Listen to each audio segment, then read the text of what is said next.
So, good morning, everyone.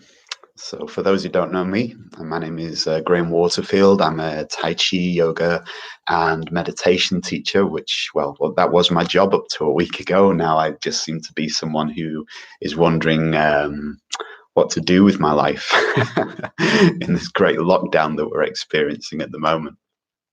So, I guess one thing I really wanted to look at this morning that kind of occurred to me as I was kind of sat quietly at a subject that's coming up, and this is around self-centeredness.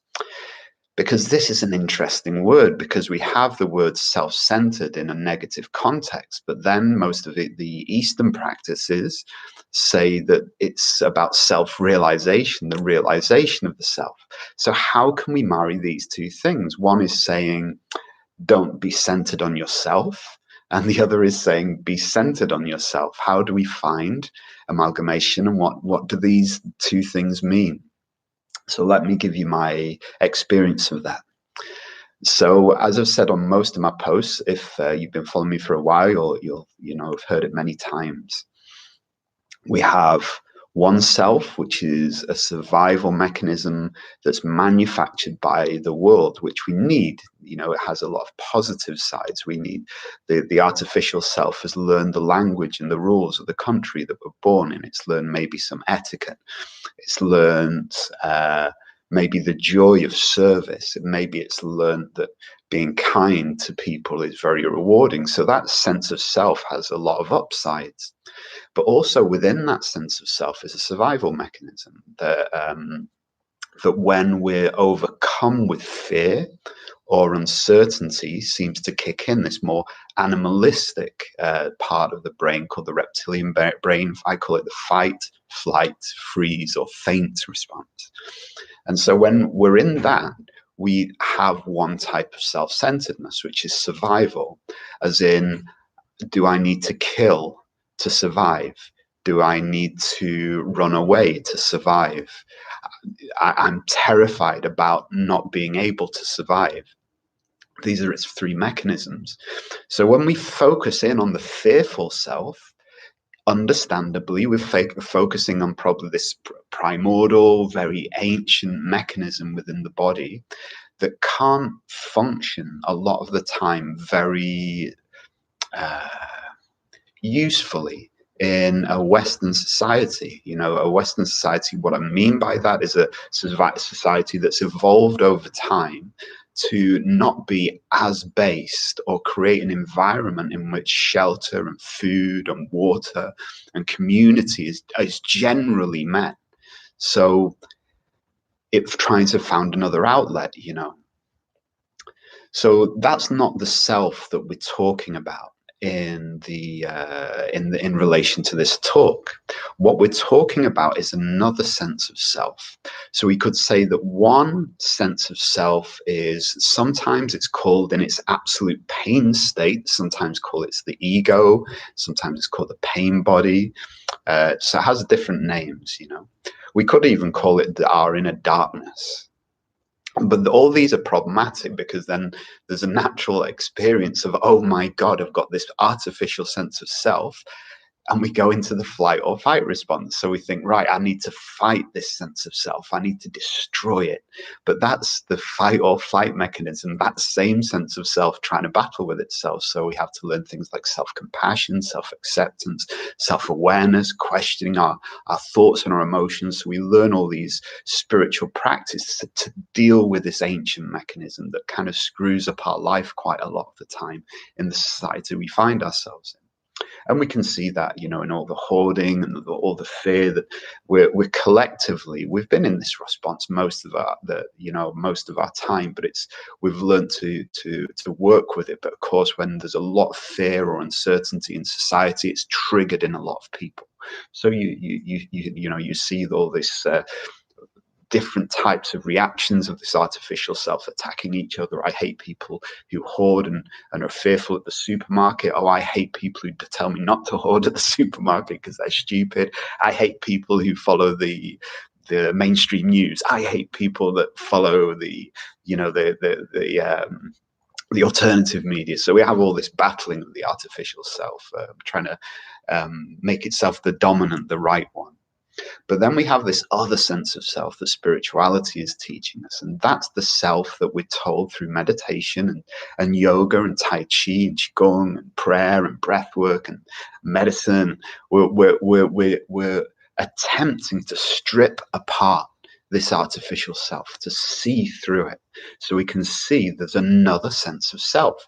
Now, this could be simply a mechanism on the brain if you're atheist or don't believe we're anything but chemicals and like neurotransmitters and electricity flowing through the brain. And then we could just say on that level there's a more evolved brain, a brain that is called the neocortex, which is connected to our parasympathetic nervous system, relaxation response. So even if we say, oh, let's get rid of the sense of spirituality or mumbo jumbo, if you're coming through that, that's not my approach. But if you're coming from that approach, what we're talking about is connecting with the more evolved human areas of the brain that's more insightful, thinks out the box, more empathic, more relaxed, and can deal with situations with wisdom as opposed to reaction. But then if we're looking deeper to the what we could call the spiritual self, so to be self-centered in relation to the spiritual self. So what I mean, let's strip away the word spiritual even. Who are we when we don't know who we are? I don't mean unconscious and deep sleep. I mean when we sit and we let go of a concept of a me and a you and the world and separation. These are fragmented ideas in the mind, but when we let go of those ideas of separation and my concept of me and my concept of you and my concept of life, when all of that is burnt away, stripped away, because that concept of self is thinking about the future or worrying about the future will be more accurate, because the true self can also connect with the future, but more intuitively, from the heart in a compassionate and a wise way. So we have this other sense of self, this sense of self which has been called many names, maybe Buddha nature, maybe Christ within, maybe no self, meaning no artificial self. But what's left when all of this neurosis goes quiet? The centering in on this fear mechanism and believing that that self is who we truly are. So spirituality is a stripping away of that, a seeing through the illusion of that artificial self and realizing there's something vaster, more beautiful behind that concept. We could call that the soul, the light, the divine, so many names, Tao, so many names. All the names can only point to it, because of course we have to experience what that is. So how do we get to this other sense of self? How do we focus in on the other sense of self? So that is the spiritual journey. That's the journey of having a technique that quietens the mind, either through, we call those meditations generally. We can quiet the mind by observing the mind, watching the thoughts. And then even in the watching of the thoughts, it becomes aware that, there's a sense of self that can observe my thoughts. So therefore, I'm not these thoughts, these concepts of self. I'm a point of awareness that can observe these. Now, of course, as soon as we call it something, like Lao Tzu says in line of the Tao Te Ching, the Tao, the true way, the truth that can be named or pointed to, isn't it? Because as soon as we do that, we create a concept, and that concept gets us lost again. But of course, we can point to the fact that, or we can have the experience that if we watch our thoughts, examine our thoughts, there's a sense of self that is watching the thoughts. And that's the beginning. That's the doorway into the true self, or the no self, as Buddha called it, because it's not that self which is being observed. So why would we focus in on that self, and how does that help anyone? Because that true self, the universal self, recognizes its counterpart in not only all beings, but the universe itself. And it can't harm itself. It loves itself. It wants to serve. It wants to connect. I think it was Ramana Maharshi who said, once you realize the true nature, the self, the true self, all of the questions fall away, or all of the realizations are met, because there was the realization of that deeper understanding of who we are, the compassion, the wisdom, the self-acceptance, the connection with the world, with other beings, with the universe. That's the operating system of the true self. So in a way, we don't need to necessarily wonder or worry or fuss about what to do.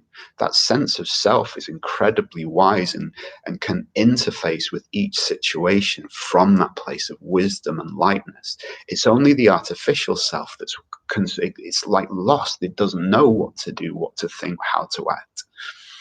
So the invitation of spirituality is find that way of quietening the mind, find that way of going inside of yourself, find the way of examining who you are when you have or let go of the concept of who you think you are, because what's left is the doorway to that clearer understanding. And that clear understanding is the kingdom of heaven within you. That's nirvana. That's the freedom from suffering. That's the seeing through Maya, the great illusion. It's the natural state, what you already have when everything else gets quiet. Have a beautiful day.